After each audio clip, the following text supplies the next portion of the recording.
Hello, everyone. Hope you're doing well. My name is Raheen Khan, and you're watching Food is Life, a real talk show, a project of Meal Exchange. So, welcome to this week's show.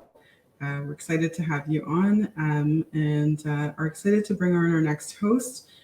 Or we have a co-host this week. Jessica Schellenberg is going to be joining me, and then we're excited to introduce our guest speaker for today. So let me go ahead and formally introduce Jessica here, and then we can bring Jessica on.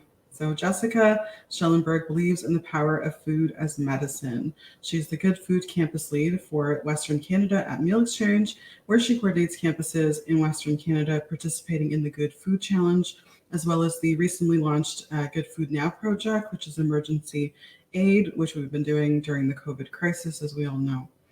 Uh, she started her journey at Meal Exchange as a researcher and chapter coordinator at the University of Victoria, where she hosted workshops, audited the campus's food purchasing, and helped secure a commitment by the University of Victoria Student Society to increase just and sustainable food on campus. She also has urban farming experience and currently sits on the CR Fair's Good Food Network leadership table. So welcome, Jessica. Hello. Thanks for having me. Thanks for being here. Yeah. Happy to be here today. Okay, great. So, awesome. Thanks so much for being here. It's always a pleasure to have a co-host on the show, and just participate in the conversation. So let's move on now to introducing our guest speaker for today, Agapi Gessesse. So Agapi is a dear friend, and I'm going to read her bio so that you can really understand, the awesomeness of who she is. So Agapi Gessesse is a powerful, influential, and fearless changemaker. Born and raised in Toronto by a refugee mother, Agapi's commitment to community development stems from her lived experience, which then propelled her to obtain her master's degree in social justice. Agapi has captivated audiences on local and national stages and conferences, including the National Housing Conference, AFP, and Maitre's 5 Good Ideas. She speaks and writes articles on topics such as diversity and inclusion, workforce development, and youth engagement. Agapi Gessesse is currently the executive director of C, the Center for Young Black Professionals. She's a passionate, driven, and visionary leader who champions the mission and vision of C, addressing economic issues affecting Black youth. Since starting her role, Agapi has spearheaded the substantial growth of the organization's impact, reach, and sustainability. For over a decade, Agapi has worked to enhance the lives of marginalized youth through her work with Toronto Community Housing, United Way of Greater Toronto, and as the ED of POV 3rd Street. Her roles and mandates include that of a professional fundraiser, social enterprise manager, and coordinator of youth leadership programs. Agapi's accomplishments and practical impact continues to burgeon, and she's received a number of awards, including the Dial Mover in Tech in 2019, the Maitre Fellow, and the Aroni Award. So welcome, Agapi, to the show. Thanks. I feel like I need to shorten that so I don't blush for so long. Thanks for having me. Of course. This is really great. We're excited to have you on the show. And, the premise of the show is about food, right? And the fact that food is life, ultimately. And it's just so important for us to have access to food and to truly understand how we can ensure that we have, access to good, sustainable food for all people. And so we're excited to talk to you today about, the Black community, the Black experience, and really understanding what it means to access food and what food actually looks like. So thanks for being here and having this really critical conversation with us. Thanks for having the conversation. I think it's an important one to have. Yeah, for sure. So we're holding space and this is important. So why don't we start with, first and foremost, a couple of weeks ago, we had Suzanne Barr that came onto the show. As you know her, the really cool chef and friend of ours.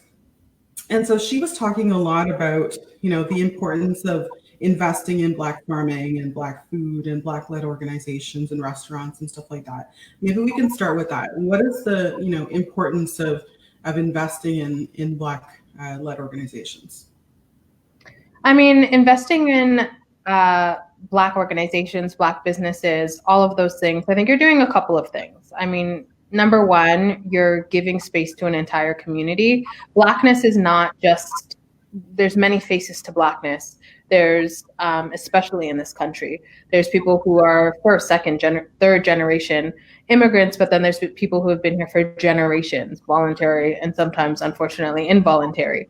And so we need to understand that when we talk about the Black community, it's not just one face, right? And so, my parents are East African. The East African community has a vibrant community. The Nigerian community has a vibrant community. The Jamaican community has a very vibrant community. So when we're looking at Black-owned businesses, Black-owned restaurants, and think about how many countries are in Africa alone, let alone the Caribbean, right? And so there's there's many countries, many cultures, many tribes, etc.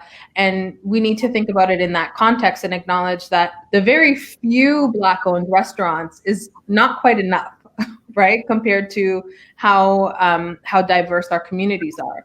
And so when I think Canada maybe just doesn't notice that because the population is predominantly, of European descent. And so every space is created for them, right? And so everywhere you go, you can find something that's familiar and great to you. And especially as you go into smaller towns or rural areas, you very rarely see Black-owned businesses, let alone in the city of Toronto, where, the cost of owning a business is extremely high. Renting a space, simply is just unattainable for some people.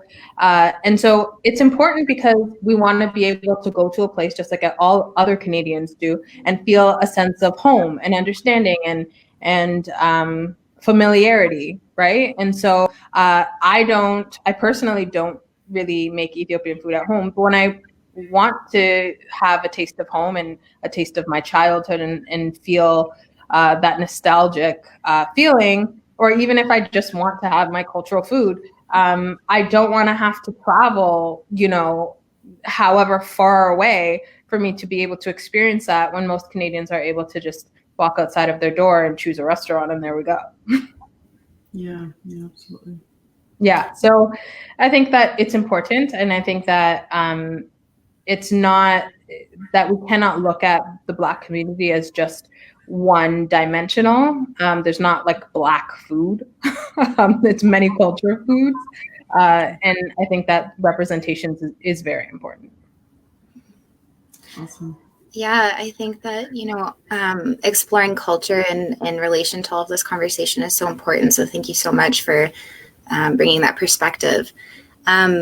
You've been working a long time on issues to advance the lives of Black youth. So could you please explain from your perspective how essential food is for ensuring the livelihood of youth and students from marginalized communities? Yeah, part of the reason why I do this work is from my lived experience, right? My mother passed away when I was only 14 years old. And so I pretty much from grade 9 onwards had been living most of it by myself or with my older sibling who, my sister was 4 years older than me. So we kind of had to figure things out. And so, purchasing food was a thing, right? And at 14, working a part-time job, I didn't really have much money. And moving into, when I was solely living on my own, 16 and on, I worked a lot of jobs. At one point I was working 3 jobs and going to school. And food insecurity was a real thing in my house.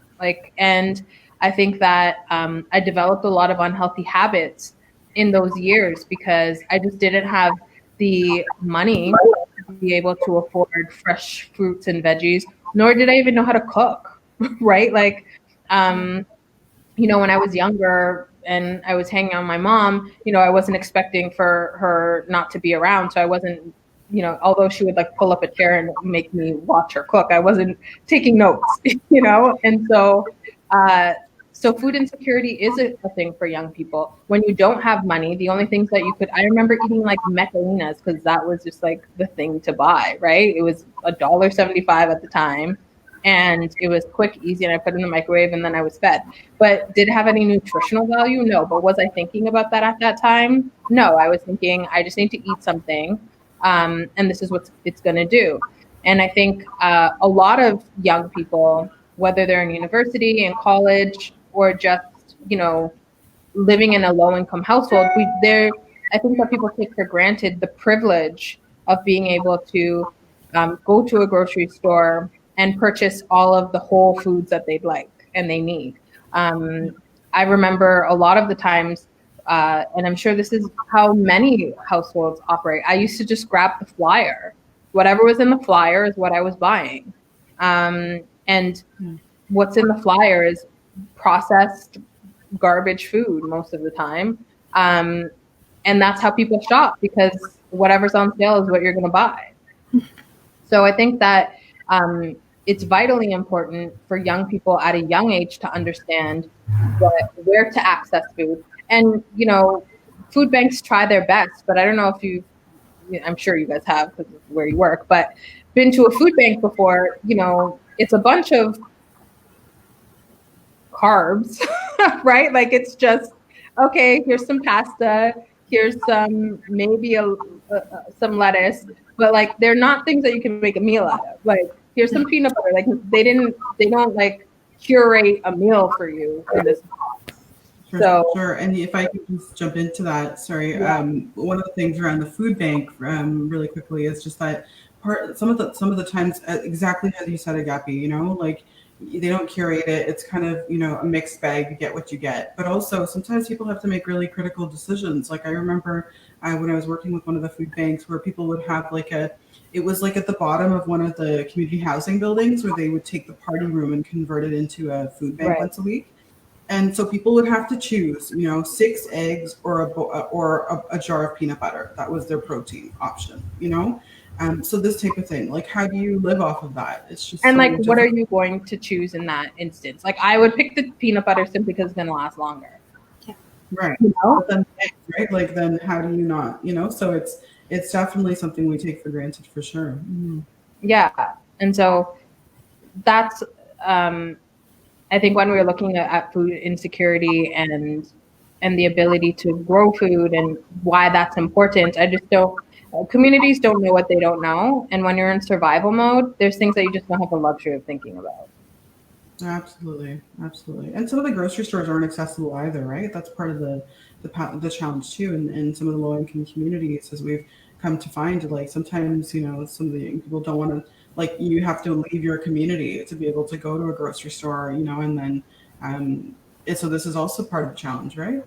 Even if you look at the midst of this pandemic we're in, like in my neighborhood, it's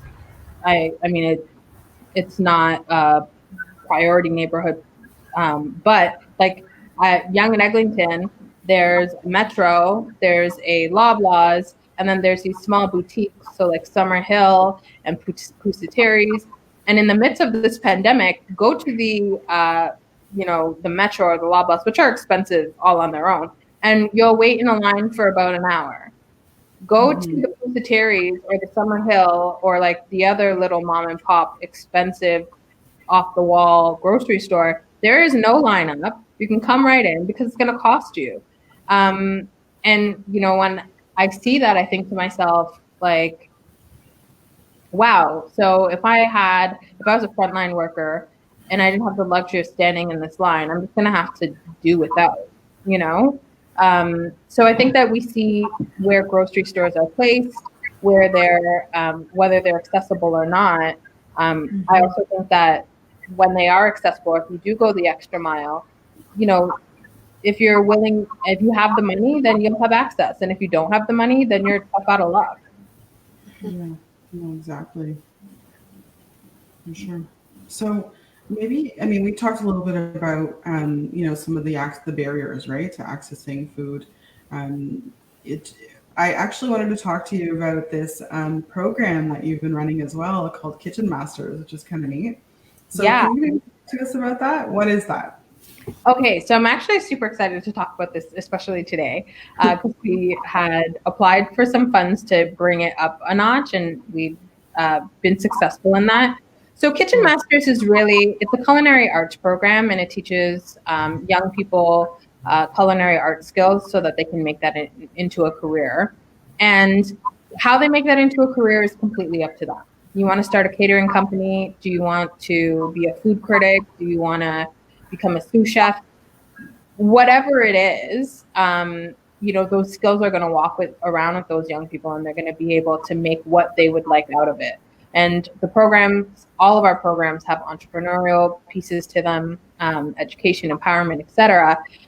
So they really can take their skills and take it to wherever they'd like to go. So Suzanne Barr, who is amazing, and you guys had a conversation with her, she's equally as passionate about this as we are. And we have really taken this program up a notch. It's our longest lasting program. We've ran this for about 7 years straight now. And one of the things that we're really we've always done it, but we have decided to bring up a notch is with Suzanne Barr's help. And again, it goes back to that representation piece. Our young people now have like a celebrity chef that's going to take the time to teach them these skills and really focus on cultural foods. I think a lot of the time in our society, we say that French and Italian food is like the creme de la creme. And if you don't know how to make those foods, then like poo-poo on you, you know? And the reality is our culture has created many spices and flavors, and we're coming into this whole like fusion, and our culture has been, and our foods have been taken and intertwined in others. And it's something to celebrate. And it's something that if you are cooking it with fresh ingredients can become hot, fine dining cuisine. And so we really want to emphasize that for our young people, that really understanding our history in where our foods are coming from, spices, the origins of that. The Moors were the ones who created breakfast, lunch, and dinner. A lot of people don't know that was a Black concept, right? And so I think that all of those pieces around Blackness and food, it's been very entrenched in our culture. So really bringing that out in our programming and helping people understand all of our programs, no matter what industry it is that we are educating these young people or skilling them up in. The reality is our ancestors have done this work before. And unfortunately, in Western society, that's not celebrated or acknowledged. But the art of cooking is something we have been a very creative and very resourceful people in creating beautiful dishes out of not much. And so I think that there's a lot to be learned from that. And one of the things that we have also incorporated, given COVID-19, is we're actually going to be creating a virtual reality. And our programming is going to be delivered using VR goggles. And Suzanne Barr's kitchen actually is going to be transformed. And so the young people will be able to put on the VR glasses and kind of be taken into this virtual kitchen from their homes. It's an innovative way of doing this type of work, but I think it also, we're not just vested in teaching young people how to cook. It's about how can you build a business? How are you going to use technology to enhance the work that you're doing? Find creative ways. They're now going to need to learn how to use the VR equipment, and right. And so who knows where that will lead them the next time in their next venture or their next step in life. And so I'm really proud of the Kitchen Masters program. The last thing I'll mention about Kitchen Masters is that we also are looking to implement balcony. I want to say balcony farming, but balcony so that sustainable food year round can be available for our members. One of the things that COVID-19, I think, is starting to help us do, because I think there's always opportunity in the midst of crisis, is be able to, all of the money that would have been spent perhaps in the kitchen, purchasing supplies for them to use there and leave there, we now can provide for them in their homes. So whatever equipment that they need will be accessible to them, years after they're done this program, right? And I think that's important. and the balcony gardens are going to be able to be accessible for them for a long period of time. And it's not just going to last this 21 weeks that they're in the kitchen with us. It's going to last, years to come. That's so beautiful. I really want to celebrate like your this holistic understanding of food, and listening to you speak about how it's like healing to connect with your culture and your ancestors, and to connect with the flavor of food, and seeing you just the way that you get excited and you can feel it with you. It's beautiful. And then on top of that, you're also like training people with these skills to empower them. So it's really wonderful, and such a great program. I guess what is some advice that you would give to people of color, students and youth, about food security and food access? I think that people often don't value, like when we talk about, good food and healthy food, a lot of the times it kind of goes over some people's heads, like, okay, there's so many other things to worry about. Like fresh food is maybe not top of my list, but it actually is so important for us to take care of our health and eat healthy and fresh foods. Half of the things that are in the supermarket, and depending on if you're going to in a low income neighborhood, likely you're going to, it's very evident when you go into a no frills versus a Loblaws, the fruits are not as fresh and the veggies are not as crisp.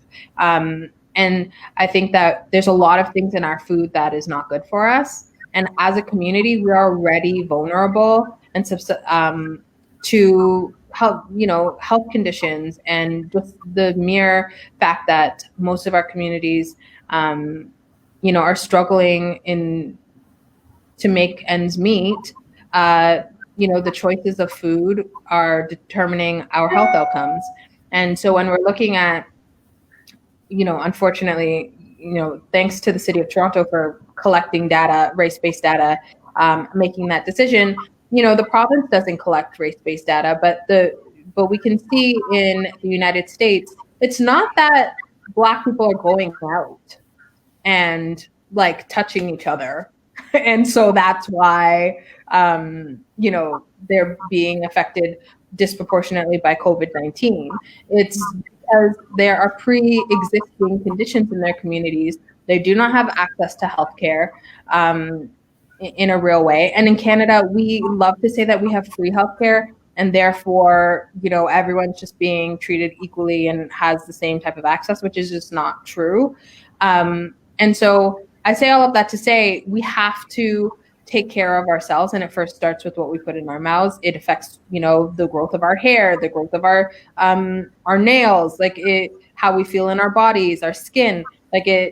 What we put in our body is really determining how, if you're putting things that are not so great, then the outcome will physically appear. And I think that that's the important thing to keep in mind. It starts there. And I would also encourage people to go out and look for programs like Kitchen Masters, or because even if you don't end up becoming a sous chef, the skill of being able to cook, like if I had the skill of being able to cook, when I was younger, then I would have made better choices.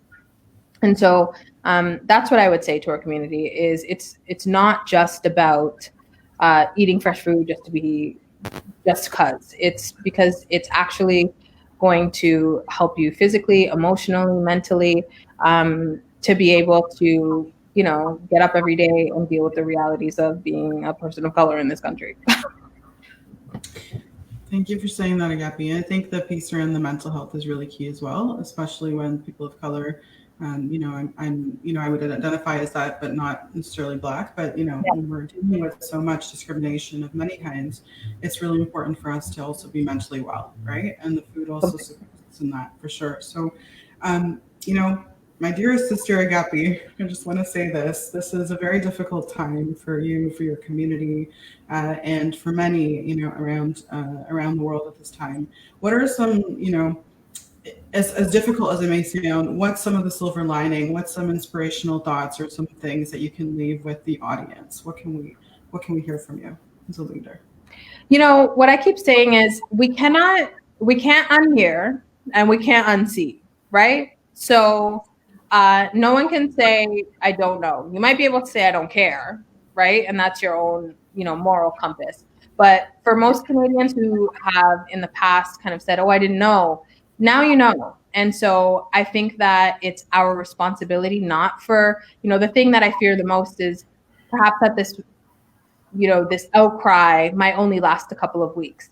I actually think that we have an opportunity right now to take action, to build long-term relationships with the Black community and really start to understand the intricacies of our communities. Like I mentioned, we're very diverse, even in our own community. There's different aspects to us. So learning those aspects, seeing where you could help best. And it's not, the reason why we're seeing such an upheaval is because now it's everyone's problem.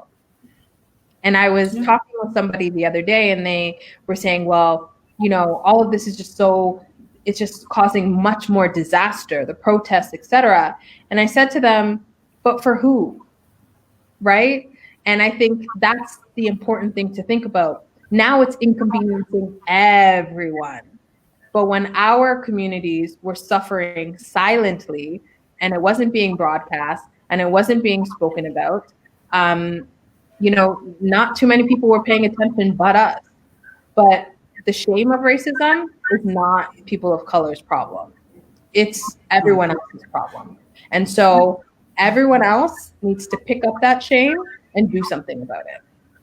And it's not something that should dry out in a couple of weeks.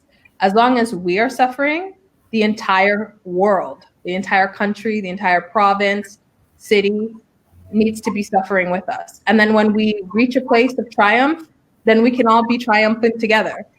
But I think that's a mentality that we need to start to have as a nation, and stop this polite naivety that racism doesn't exist in this country. It did not take a halt at the southern border. It is very prevalent and existent. Ask Indigenous people. They'll let you know. So I don't know if that was helpful, but I think that that is the call to action, is that we're in this, we have to be in this together, because when we have a problem, everyone has a problem, and vice versa.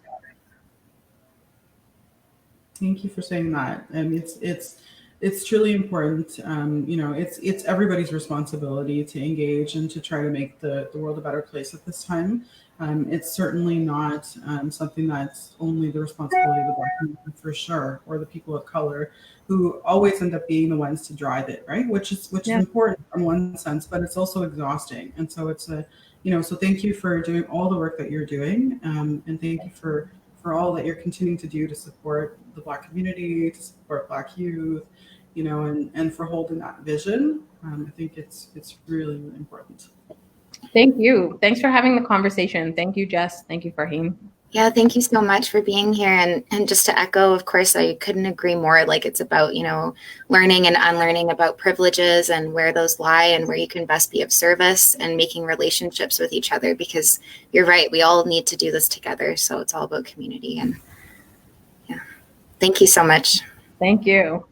Thanks. Okay, Agapi. Well, thank you again for being on the show, and hopefully we'll have you back again soon. Keep up the good work. Enjoy the rest of your day. Thanks. You too. Take care.